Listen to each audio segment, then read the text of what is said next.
Quand j'avais reçu la parole prophétique que je suis appelée à être une apôtre, je n'avais aucun plan ou désir d'être ministre de Dieu à cette époque. Je pensais sûrement que c'était la volonté de Dieu pour ma vie, d'être une chanteuse-compositrice chrétienne. Je pensais que c'était sûrement la volonté de Dieu pour ma vie. Et pendant 2 ans, j'ai médité encore et encore. Ça, c'est mon futur. Même si j'aimais entendre la parole de Dieu venant des enseignants, des prédicateurs tellement, même pas une fois j'avais pensé. Je me demande si je peux faire cela ou je veux faire cela. Jamais. Mais est-ce que vous savez ce qui a fait en sorte que j'accepte l'appel?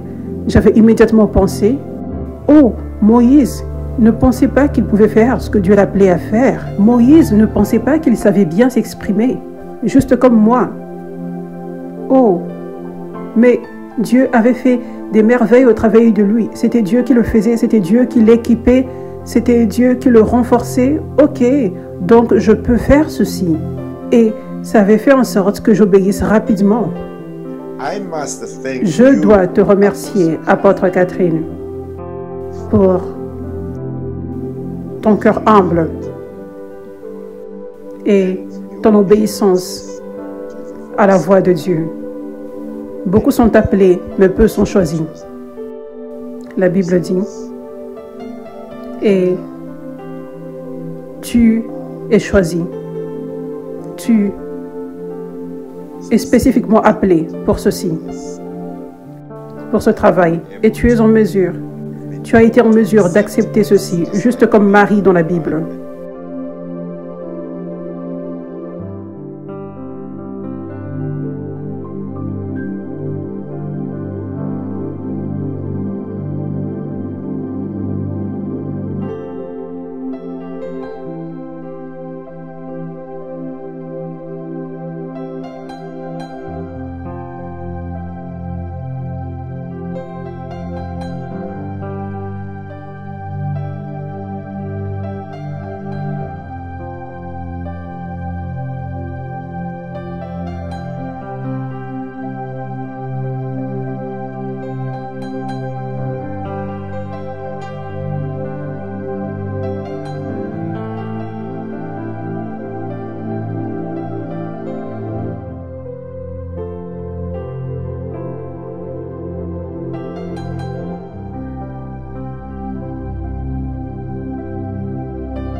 Merci Jésus pour ton réveil qui va s'étendre dans le monde entier, qui va s'étendre à des stades. Je déclare que dans ce stade, ce sera rempli avec 100 000 personnes qui rencontreront tous Dieu avec puissance. Des milliers de personnes seront libérées de démons, seront guéries de tout type de maladies, sortiront des chaises roulantes.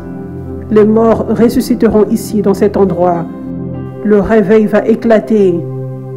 Ce stade et dans plusieurs stades dans le monde. Je te remercie Jésus pour tous les grands miracles, les signes et les merveilles que tu feras ici. Merci Jésus. Alléluia.